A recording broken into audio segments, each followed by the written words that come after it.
El Oza es un río que muere en el ruido de la vega del Sil y nace en el silencio de los montes más espirituales e inquietantes de toda la provincia leonesa. Porque estas son las montañas del tabú y este es el río del silencio.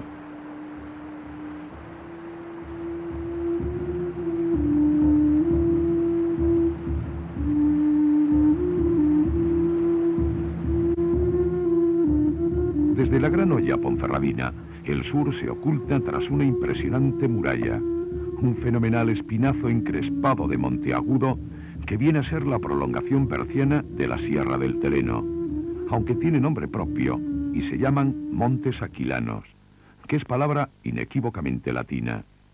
Debió existir en un principio alguna peña aquilana, de águilas, pero también se le ha llamado a esta sierra de la Guiana, y Aquiana le llaman a una de sus cumbres más altas. Quien quisiera escaparse, esconderse o intentar palparle los faldones al misterio, se colaba por cualquiera de estos enormes pliegues hasta alcanzar la paz de los corzos y poder lanzar la mirada al mundo de ahí abajo como si fuera un gavilán. Aquí ha habido lugar para quien no encontró otro mejor, para el místico, el prófugo y hasta para el milagrero embaucador o un abad con rentas y señoríos. Todos ellos hubieron de buscar su destino subiendo el Oza aguas arriba, como también lo haremos nosotros en esta ocasión, por pasar la muerte primero y poder concluir sentados junto a sus fuentes.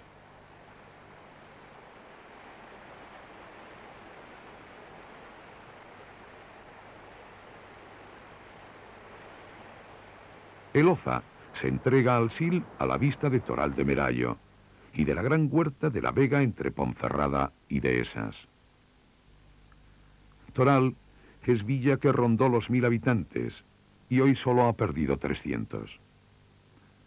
Por Toral pasa el Oza sabiendo que es un río tan medieval como este coqueto puente que se conserva tan galanamente.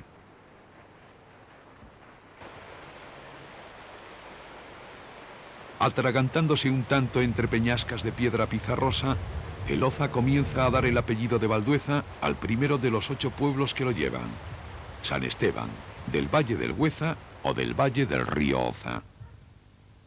La profusión de nombres de santos en estos pueblos deja claro que su origen o su repoblación fue asunto de monjes más que nada. Antes de entrar en San Esteban, el río se pasma lo suyo al cruzar un puente perfecto en su soledad por el que solo pasa una historia detenida. Está trazado sobre una calzada romana que unía el pueblo de Ferradillo con las minas de estos montes y de las Médulas. Pero de romano tiene poco, quizá alguna piedra del sillar, ya que es puente medieval en toda regla, como lo confirma su única y alta bóveda ojival. Contenido en sus orillas por alisos y choperas, el Oza vuelve a demostrar aquí que anda destartalado de traza con tantos vertidos sólidos que jalonan y afean sus finales. San Esteban es pueblo notable con caserío tradicional, alguna casona hidalga y una iglesia que nació románica y resume mejor que nada la historia del pueblo, ya que la vieja ermita, situada lejos, en la ladera, apenas dice nada desde su ruina, ni de la Virgen gótica de Folívar que hoy se guarda en la parroquia y que tuvo allí su trono.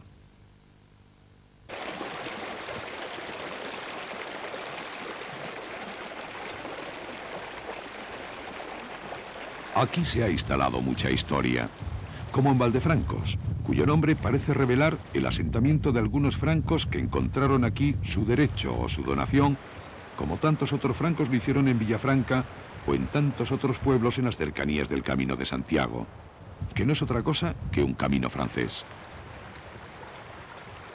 El Oza pasa por aquí con la medida justa y el puente idóneo.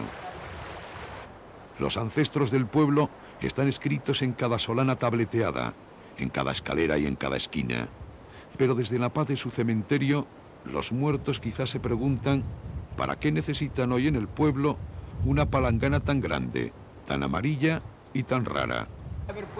No saben que con ella se lava en estos tiempos el aburrimiento y la imaginación.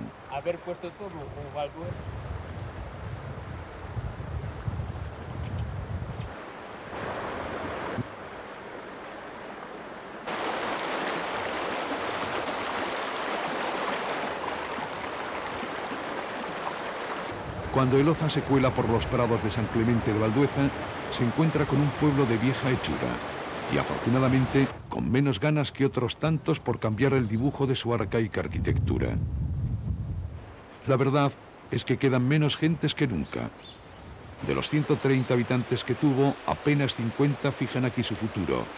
Y como tantas veces se repite en esta geografía rural leonesa, hoy da más el dinero del fondo de pensiones que el prado y los ganados.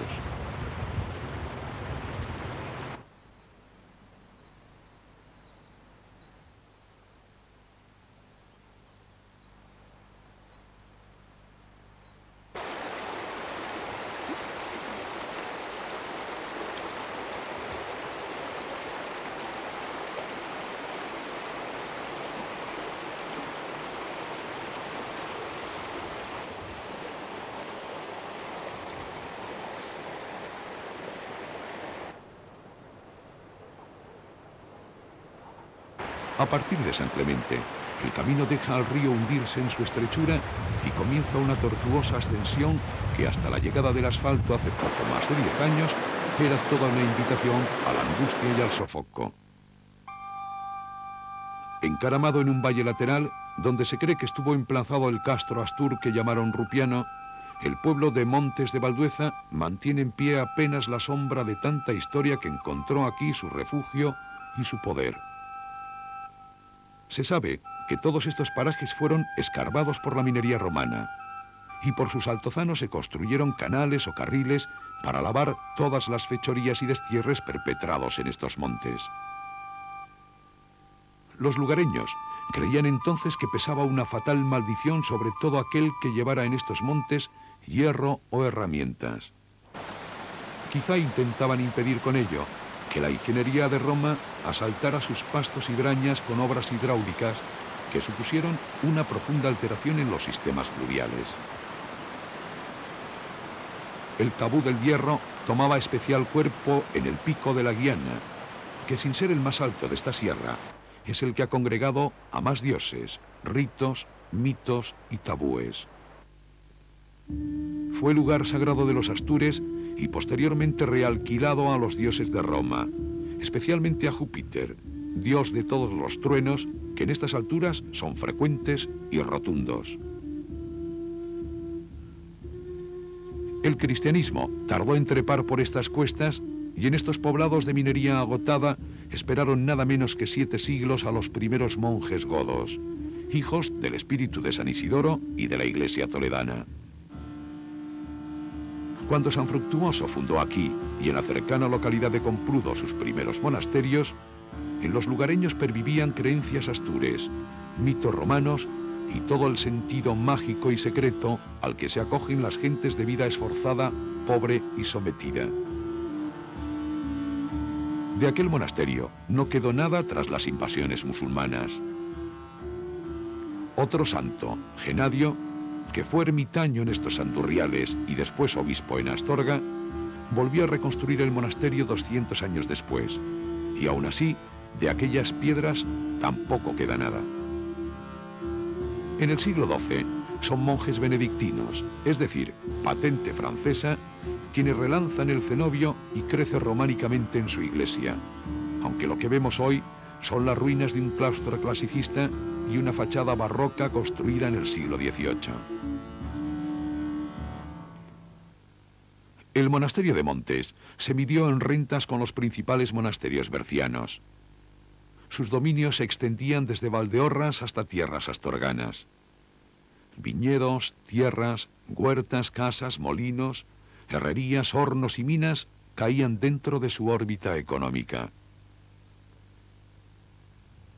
Expropiada y desalojada la comunidad benedictina en el pasado siglo por la desamortización de Mendizábal, el monasterio acabó convertido en serrería, almacén de maderas y fábrica de cestos, lo que provocaría que el incendio de 1842 fuera devastador y definitivo para esta ruina que ha sido expoliada de gran parte de su mobiliario artístico. Montes, el pueblo, es hoy también su propia sombra, porque de 150 habitantes no llegan a 10 los que aquí resisten. No han sido los moros quienes han causado esta nueva despoblación, pero algo de aquel fenómeno repoblador medieval con gentes extranjeras se viene produciendo en los pueblos de todos estos parajes. Comunas, ocupas rurales y desengañados de la vida urbana acuden hasta estas alturas para apostar por un sueño que sigue teniendo el mismo objetivo redentor que tuvieron todos los ermitaños y anacoretas que les precedieron. Pero hay que asomarse de nuevo a este valle de Loza para que el río nos lleve hasta el lugar emblemático de todos estos valles, la capital del silencio y de toda esta arrugada orografía a la que se conoce con el nombre de Tebaida berciana, por la proliferación de cenobios, monasterios y cuevas de ayuno y oración. Es Peñalba de Santiago, o Santiago de Peñalba, como citan algunos documentos. Peñalba por la blancura de su peña más cercana en la que afloran cuarcitas, y de Santiago porque nació a la sombra y el vigor del camino jacobeo.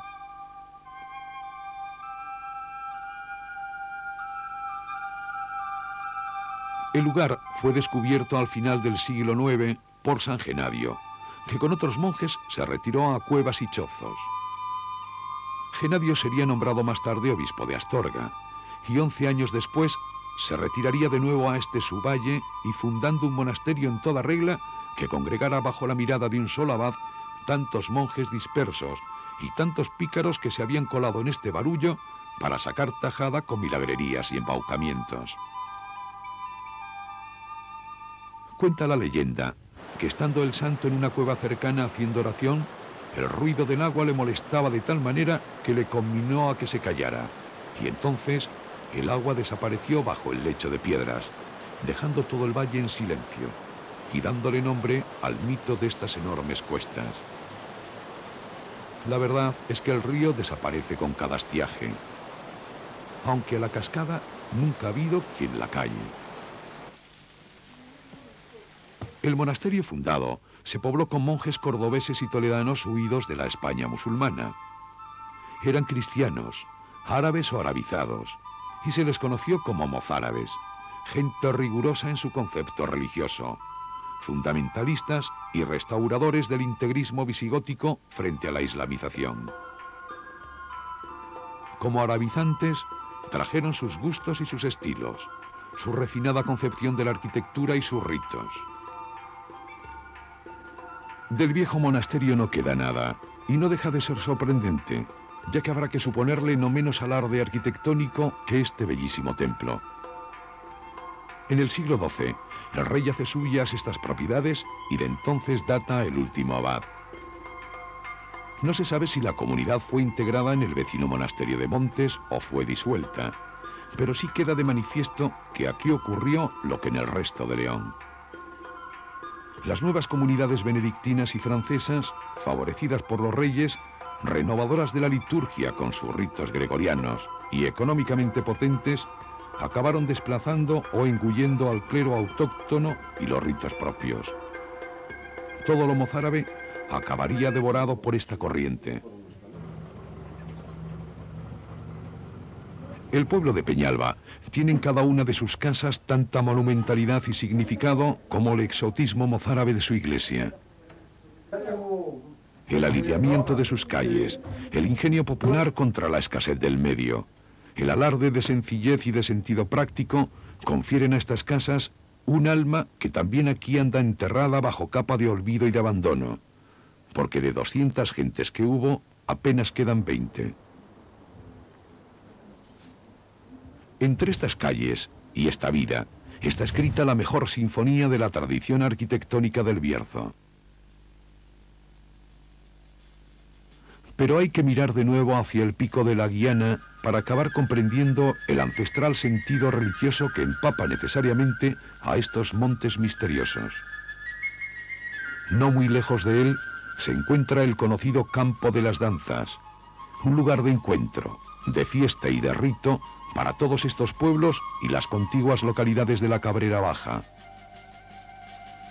Villanueva, que quedó atrás en un valle lateral de San Esteban de Valdueza, es de los pocos pueblos que apenas se han resentido con la migración. Y sus 150 habitantes creen en esta vida y quieren a su pueblo.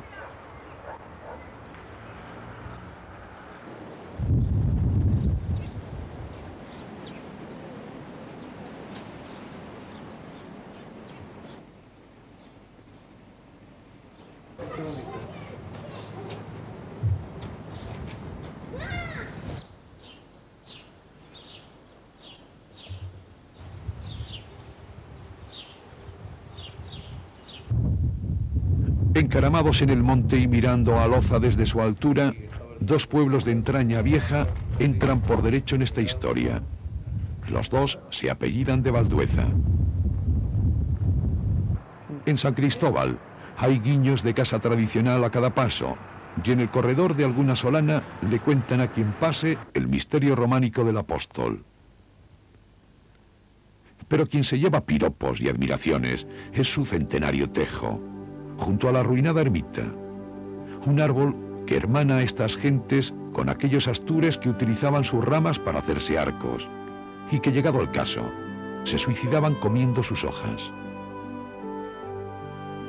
Dicen que este impresionante ejemplar de tejo supera los 1000 años, aunque parece ser más razonable una edad en torno a los 600 o 700, es decir, los mismos años que la Catedral de León, y sin embargo este árbol ni es monumento, ni tiene ley que le proteja. En una cota ligeramente inferior, y no muy lejos de San Cristóbal, Manzanedo de Valdueza, tan mordido de despoblación como los demás, se acuesta en el rincón más abrigado de su valle, y en sus cuestas, antes cultivadas, crece hoy a su aire el monte bajo, encinas carrascas y muchos castaños. No muy lejos, su vieja iglesia está atacada por la polilla del abandono, como su desaparecido cenobio. Es una iglesia que está en el lugar preciso y perfecto. La condición ermitaña de estos montes no se limita al valle de Loza y sus arroyos de silencio. Hacia el este, en su valle contiguo, corren las aguas de otro río no menos ermitaño y sometido en su tiempo a los poderes del abad del monasterio de San Pedro de Montes. Es el río Meruelo, el que recoge a los peregrinos al abandonar Maragatería y les lleva junto a sus aguas hasta verle la cara y las casas a la ciudad de Ponferrada. Buscando su desembocadura, hay que cruzar nuevos montes, ahora más suaves y tratables, entre los que se esconde un magnífico pueblo de solana hidalga y mucha piedra guapa. Villar de los Barrios es pueblo de anchura en el que viven unas 200 personas y del que faltan 400. Tiene iglesia con aires de basílica, huertas bien escritas con surco sabio y viejo, y por cualquier lado, viñas, muchos viñedos. Y cerezos en profusión y con toda la galanura espectacular con que se visten en marzo y abril. Hay cerezales que se ponen guapos como para una boda y no se olvidan de calzarse en sus troncos medias blancas. En Molinaseca encontramos por fin al río Meruelo, que se pone importante porque le han puesto puente chulo y rehabilitado. Tiene hechuras desde tiempos romanos, pero lo mayor es de hace 2 siglos, porque varió el curso del río y hubo que estirar la obra. Bajo la primera bóveda corre un canal medieval cuyo objeto era limpiar la calle real de inmundicias, para lo que se abría una compuerta que encharcaba el pavimento. De aquel menester ha quedado hoy la fiesta del agua celebrada en verano, y que congrega en estas calles a todo el mocerío con ganas de empaparse y saludar a la vida y a la fiesta con su mejor tributo, el agua. El pueblo tiene solera en su arquitectura y un aire hidalgo de villa jacobea. Aguas arriba, y alejado del lecho profundo por donde corre el Meruelo, se asienta el pueblo de Riego de Ambrós, nombre raro que parece aludir a algún francés que recaló por aquí o que le dio fama, ya que eran frecuentes los hospitales de peregrinos y los asentamientos de colonos francos. El pueblo se ha contagiado de la misma despoblación de estos montes, y también han quedado escritas en sus cuestas las huellas imborrables de la codicia del oro o del hierro. Los restos mineros romanos se multiplican en este tramo. Aguas arriba, el río Meruelo se cuela en otro misterio de viejos cenobios y pueblos de puro milagro que hoy viven muertos o despoblados algunos y otros se debaten en no serlo. Son los pueblos de Compludo. Compludo es la localidad principal y da este apellido a otros 3 pueblos. Se refugia en un valle interior que es prácticamente un fondo de saco del que solo se sale a golpe de cuesta y de fatiga. En Compludo se recuerda la presencia del monacato visigótico, aunque solo lo hagan 30 de los 140 habitantes que tuvo. En la iglesia da la entrada a un santo de palo, tallado rústicamente y pinturero a más y no poder. Junto al atrio, un árbol ritual, mágico y sagrado, presta sus ramas para el Domingo de Ramos. El tejo será colocado después en balconadas y pajares para espantar los males y el fuego. Es uno más de los 1000 sortilegios que han necesitado estas gentes para conjurar la mala suerte de vivir en un medio tacaño y alejado de todos, aun estando tan cerca de los caminos. Pero de Compludo es famosa su herrería, que en honor a la verdad es hoy fragua más que fábrica de hierros. La herrería está alejada del pueblo y hay que buscarla después de que el arroyo de Compludo y el río que baja de Prada y Carracedo junten sus aguas para convertirse en río Meruelo.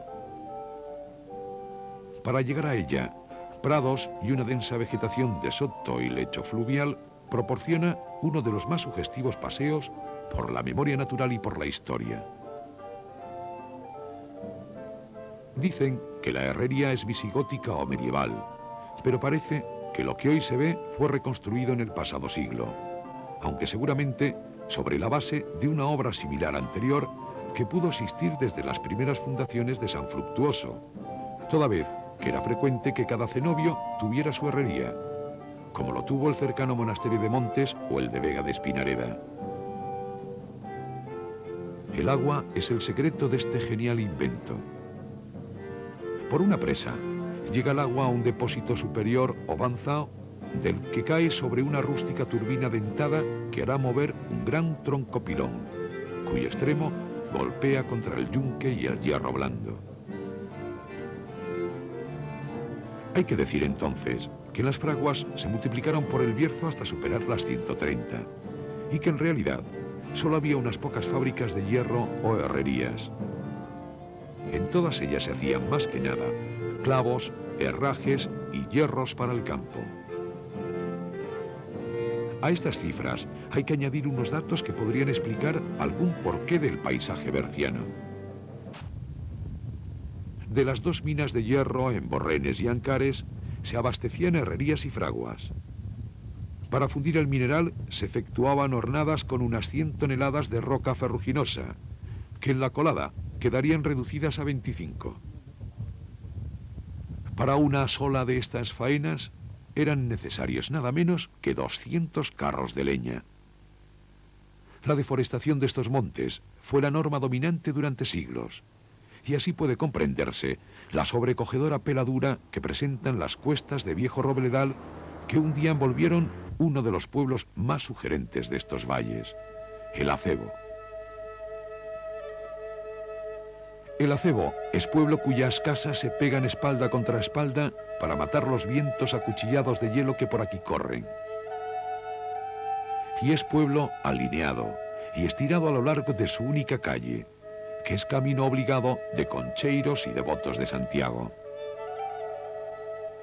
Tiene atrapada mucha historia popular en cada balconada, que se echa encima del viajero, y junto a su iglesia se salva por el momento de la muerte segura un negrillo vigoroso, y que ha debido de hacer algún pacto con la enfermedad irreversible que afecta a todos los olmos.